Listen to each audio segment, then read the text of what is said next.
Balandia, micro du pasteur Bobo, tu peux savoir mbote.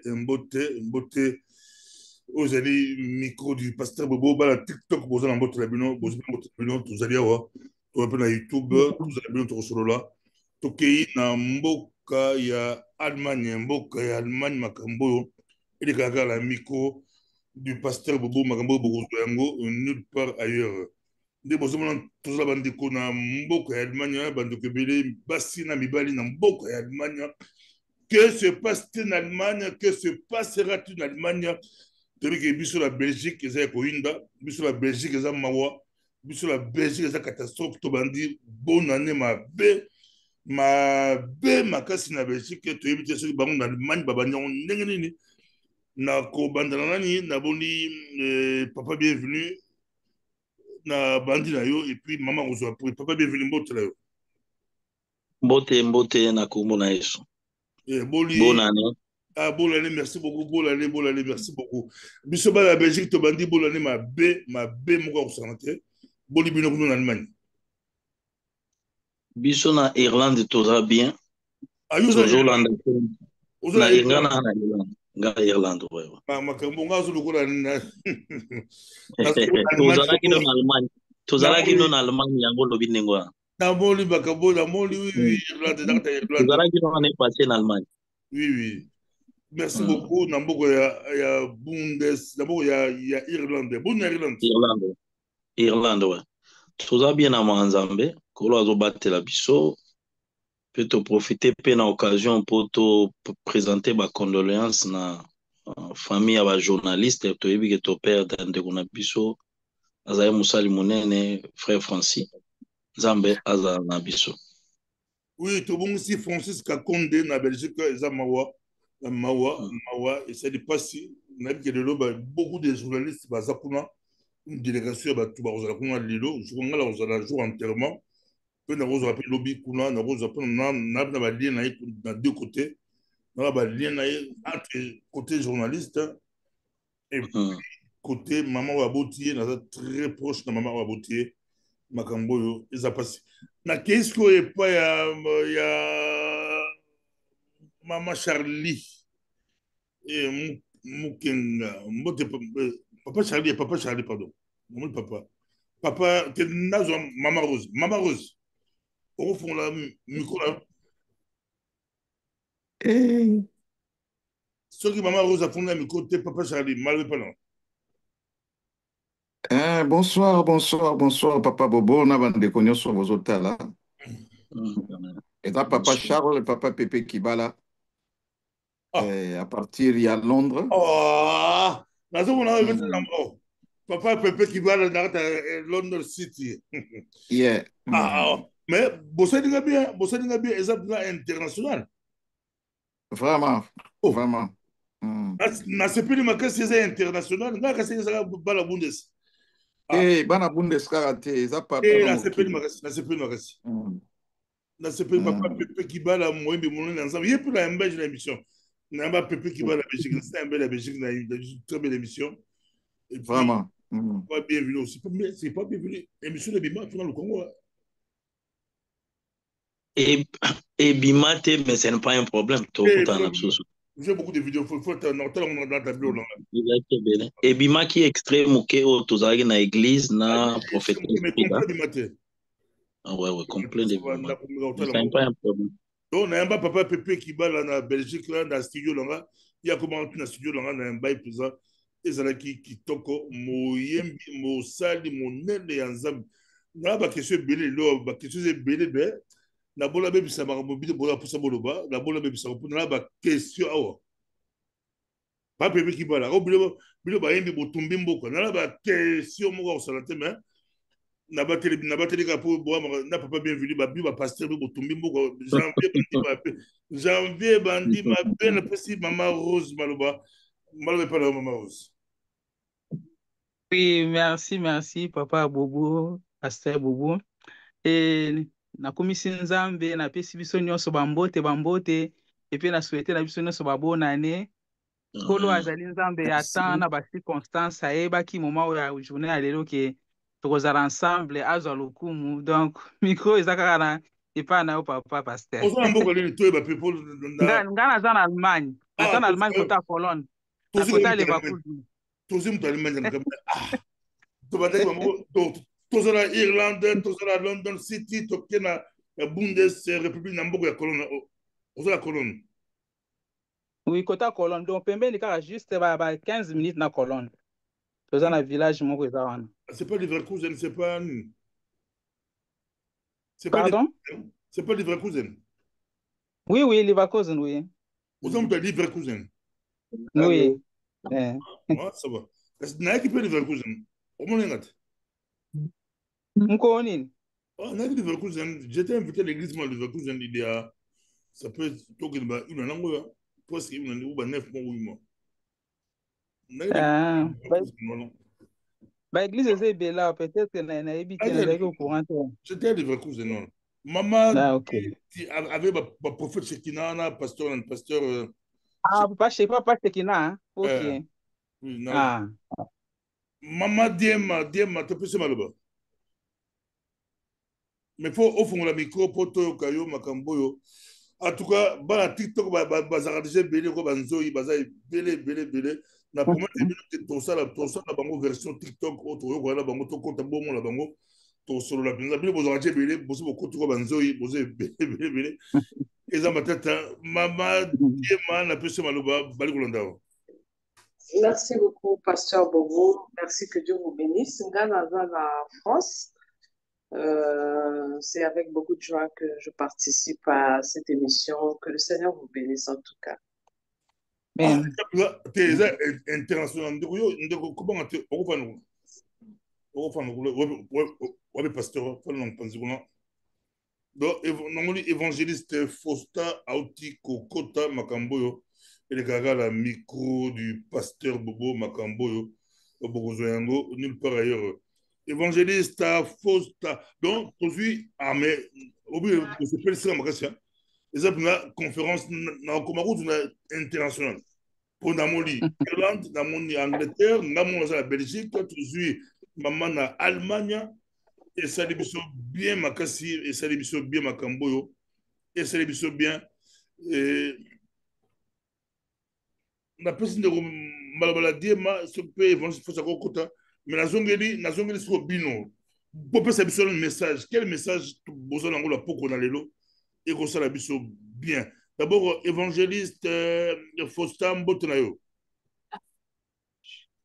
Shalom, que Dieu vous bénisse. Désolé, je ne parle pas d'Ingala. Ah, vous ne parlez pas d'Ingala, c'est encore mieux. Désolé. C'est encore mieux. Mais vous comprenez le Lingala. Non, aussi, moi, je parle seulement le français, l'espagnol et un peu d'autre. Habla espagnol. Hablo poco. Donc, non, pas ça, nada. Moi, je parle un peu. C'est la langue que j'ai fait à l'école. J'ai fait à l'école l'espagnol aussi, mais c'était pour des points. J'avais beaucoup de points en espagnol, mais la langue qui manga, j'avais beaucoup de points. J'avais beaucoup de points en classe. Bon, évangéliste Fausta, vous êtes dans quelle ville? Je suis ici à Wiesbaden.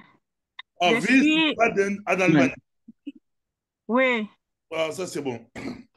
À toi, souffrez que notre émission, ça sera vraiment beaucoup de langues. On peut parler anglais, français, lingala, tout. On va utiliser toutes les langues possibles, car c'est international. Vous me poussez à faire encore, à revoir mes notes pour l'espagnol.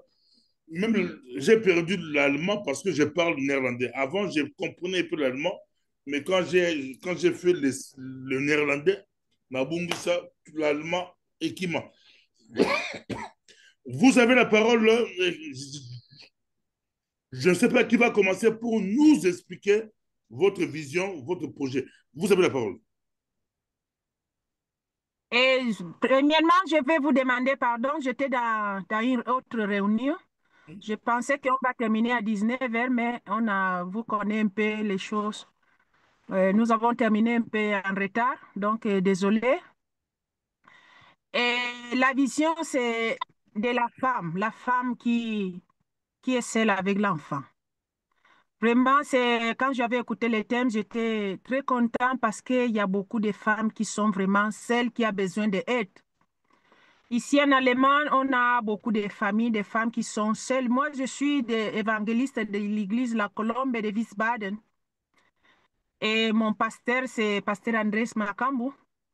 Donc, nous aussi, on a des thèmes comme ça, des femmes qui sont seules. Donc, la vision que j'avais vue que la maman Zouzi, la évangéliste, la vision qu'elle a, vraiment, je suis d'accord et je suis content parce que moi aussi, je suis mère seule. Donc, c'est une chose qui me touche personnellement. Ah, vous préparez Donc, une grande, merci beaucoup pour la précision. Donc, vous préparez une grande journée ou soirée, je pourrais appeler internationale, sur les femmes seules avec enfants. Il y a des hommes aussi qui m'écrivent dans TikTok. Et nous, les hommes seuls avec enfants, vous nous oubliez. Ici en Europe, excusez-nous, les hommes seuls avec enfants.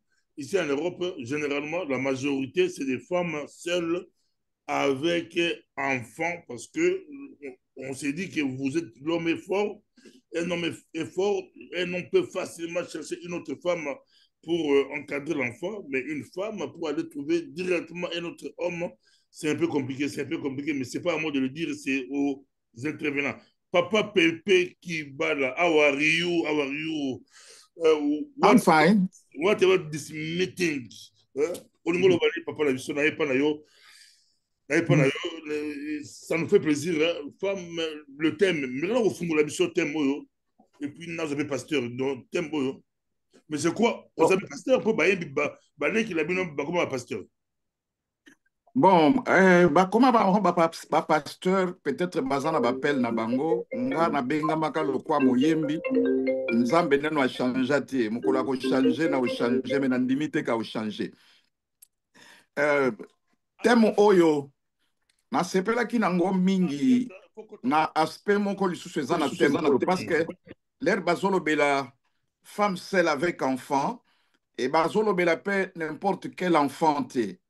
Il y a aussi bana mususu oyo baza na handicap oyo eza visible na mususu pe eza visible te. Alors ba maman wana baza ba maman oyo bazo prendre soin na bana wana difficilement et ba maman wana baza ba maman oyo bazo sala il y a aussi des enfants avec handicap. Quand on dit femme seule avec enfant, on parle des enfants avec handicap. Ah, ça va. Et bana wana bamususu bazana ba possibilité te tolo bazana ba capacité te o bana mususu normal bazana ngo mais ba mama wana baza obligé ya ko élever bana wana po lobi bana wana pe bazala batu na nini na communauté, raison pour laquelle tozali ko organiser loko oyo eza aussi une façon ya ko encourager ba mama wana ya ko tala te ke mwana nazana ya zana faiblesse tongolo zana nini boye mais tozwa bango lokola bana nyonso parce qu'actuellement il y a des possibilités oyo ko aider bana nyonso oyo à cause d'un défaut mais lobi pas komi mutu munene. Alors biso pe présence na biso exactement utile nga personnellement na lobaki je vais aussi encourager bana kola sabango ke eza impossible te surtout na nzambe longo tala neti biso ba mususu oyo atteint ya polio depuis l'enfance na âge ya 2 ans mais lelo quand même toza bato toza na société tovanda na place moko na bamikonzi toza bapapa o toza na basi toza na bana na ndako. Donc pour nous dire que handicap ou bien faiblesse moko ou bien maladie moko boye yango te covid vie ya moto veut dire moto akoki ko vivre au-delà ya biloko wana mais surtout quand les mamans sont là tango ba maman pena ba asimbi mwana mama azo yebite ke mwana oyo azana likambo songolo mais azo zwa lokola mwana nyonso yango eko sala ke lobi bana wana ba vina bango pe ezala malamu lokola oyo ya biso pe ba mususu samba mama biso ba mususu lelo tolobela kutu femme seule biso ba mususu tozaki ozana mama kaka te oza pe na papa mais tu sens que effort po yo zala o yo zali ezaki plus na côté ya maman que na côté ya papa. Yango wana eza ba moment moko o to encourager plus ba maman koyeba ko encadrer bana wana et puis ko encourager pe bana koyebisa bango ke oyo bango baza eza défaite te eza penser ya Nzambe pona bango kaka na ndenge baza wana lobi bakokoma plus que o bango bazokanisa. Voilà un peu le message. Merci beaucoup la pesi Maman Suzy autokotambo te ye pas en Allemagne mais là qui n'est pas pasteur bienvenue pasteur bienvenue entre boni bisanga na kotika na bitumba na kotina bitumba mambo biso la Belgique toujours rouler la Belgique na rappelé bino que ba la TikTok c'est pour les 22 et en Allemagne le 22 mars biso nyos en Allemagne nga pe na rose en Allemagne un bon programme bon les international les gens viendront de partout on sera en Allemagne pour voir les enfants avec handicapés des femmes seules avec enfants. Pasteur bienvenue mais heureusement ça ne touche pas l'église ça ne touche pas l'église indirectement biso la Belgique toujours là to bandi année ma famille bana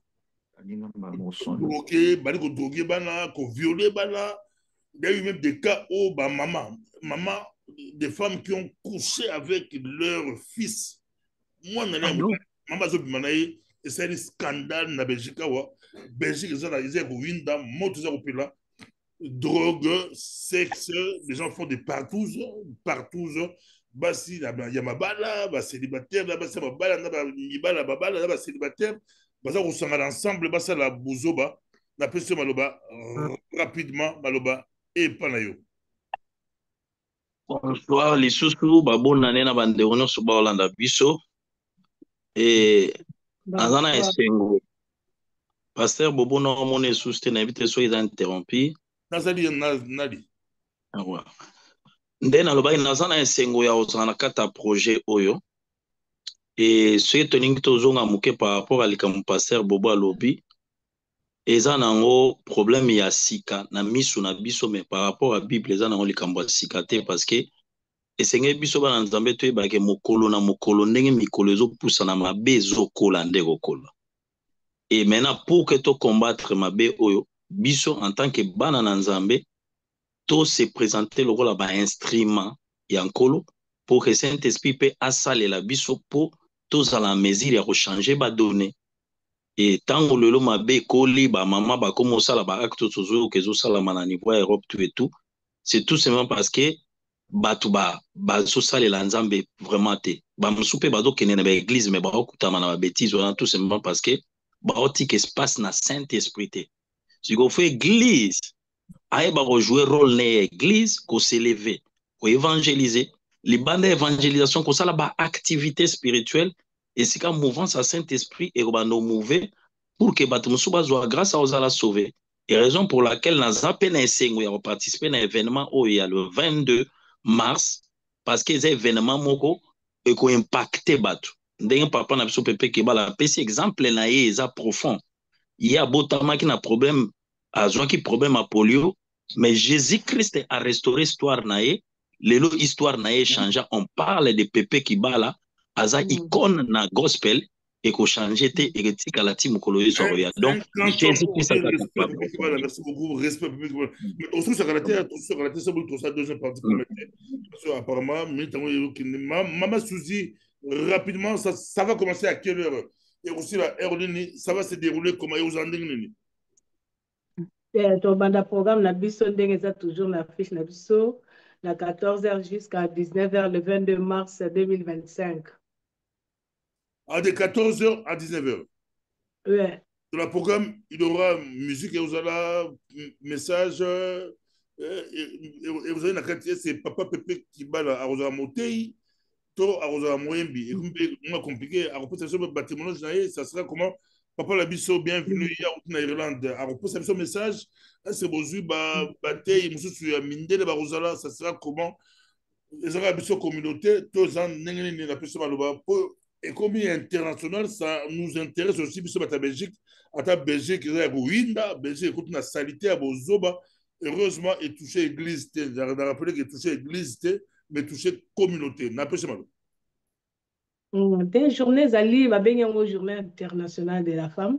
Ça veut dire que la journée à Batunion donc babi femme azui bokil momade reconnaître journée wana na mois de mars. Alors biso to pona le 22 mars pour to sangisa na bana étant que femme azali o sala kalibota yango nde to bake ezali na compagnie na ba musicien na biso nde bomoni ba musicien mais ba serviteur na ba servante de Dieu ba na kati ndenge bomoni côté musique parce que musique nde adoration sepesa nzambe ba na eza journée à joie pour ba joie à partir ya ba musique au bango ba koyoka alors côté message c'est surtout relancer on a ba na biso nde bomoni bango na kati ya ba flyer mwana aza na message na kopesa et puis kozala peu moi surprise ezali moi activité ezali auto présenter bino accompagner journée wana comme message na kati ya salle na nzela bana biso na bamama na bango et puis ya na suka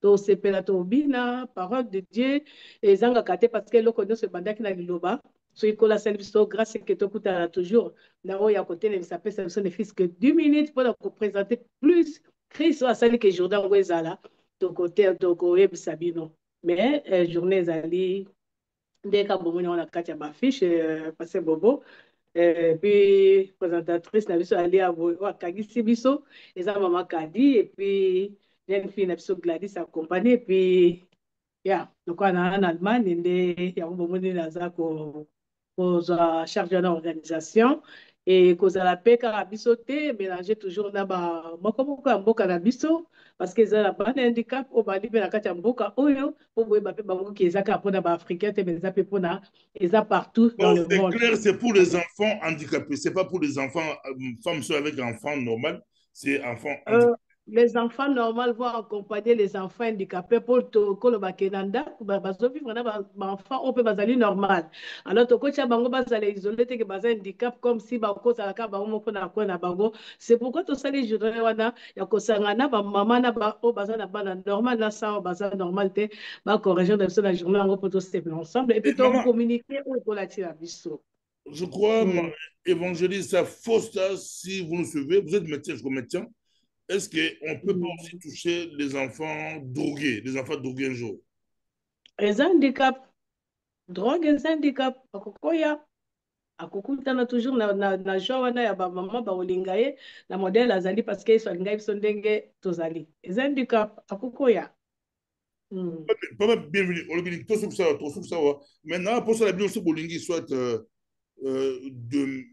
ou dans une heure, je peux faire contre mon TikTok, ton compte sur TikTok, ou demain, si c'est possible, demain, le temps de publier vidéo, tout ça, dans Zoom, on peut faire TikTok là ensemble, ça sera plus facile encore.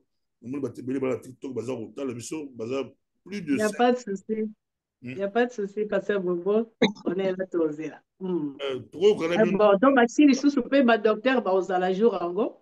On a pas qu'on ça un message c'est là bas handicap on va plus bazala tous appelle à inviter la somme à France m'inviter la biso oyo baza quoi ko sala ko battre toujours force na bango na kati ya journée oyo ya maman espoir eza bana notre papa Pepe Kibala na domaine on a c'est en Angleterre dans Belgique na France au soir atteindre visiter ba situation handicapé ou internat pour que bana la biso comment va s'intégrer qu'on peut se battre témoignage pour yo mo za témoignage vivant tout ce c'est pas na yo autant que la école la banini ko sunga ba famille na côté on en tout cas nano na 8 ans wana te en Angleterre makambo ezaka moins compliqué au mona mutu ozomona yeboye aza handicapé mais l'air mususu yemoko alobazane handicapé te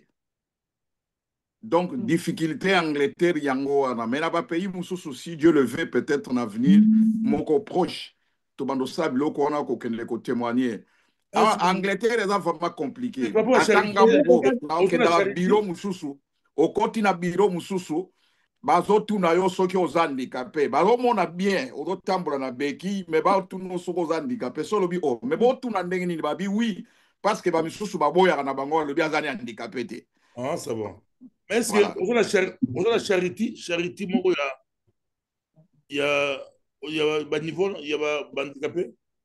Et na sa charité té. Ah, c'est bon. En tout cas, ton source, papa bienvenu. Une minute, ton source, ton truc là, une minute. Papa bienvenu, mon appel.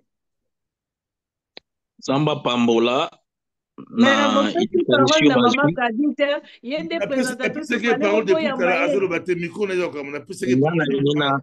Ngape na lingina bima parce que nazali banda Irlande. Ah, c'est bon. Maman, maman Kadi. Après, c'est que Malo Azolo Baté, a fond la micro. Maman Rose, une minute. Opesi Maman Rose parole. Ah, c'est la parole, Mamoud. Ah, c'est pour Tika Loba. Ah, ok. Ok. Merci. Ouais, nakoko bakisaka puisque naza sur bande qu'on a biso nyonso déjà balobi ce qui était vraiment l'essentiel pour cette journée de la femme. Moi si oyo azali porteuse ya mwana, moi si oyo azali ko prime na kata ndako na ye, femme oyo soki atelemi na ndako na ye na libala na ye makambo mingi ekofungwama. Yango tolinga toko ko encourager sous journée wana mama moko o aza peut-être découragé. Tolobi ke tokolobela sous point moko ezali ya bana baza na handicap. Toyebi ke na ba famille vis-à-vis au regard de l'extérieur, il y a des femmes là o ba tam sous bato bazo mona bango na bana o baza na ba handicap peut-être autiste bien nini baza na regard moko mabe vis-à-vis de ces femmes là. Peut-être il y a ko critiquer, ko minimiser, mais tout ça ko encourager ba maman na de façon que ba telema ba baisser maboko na bango te puisque ça na basi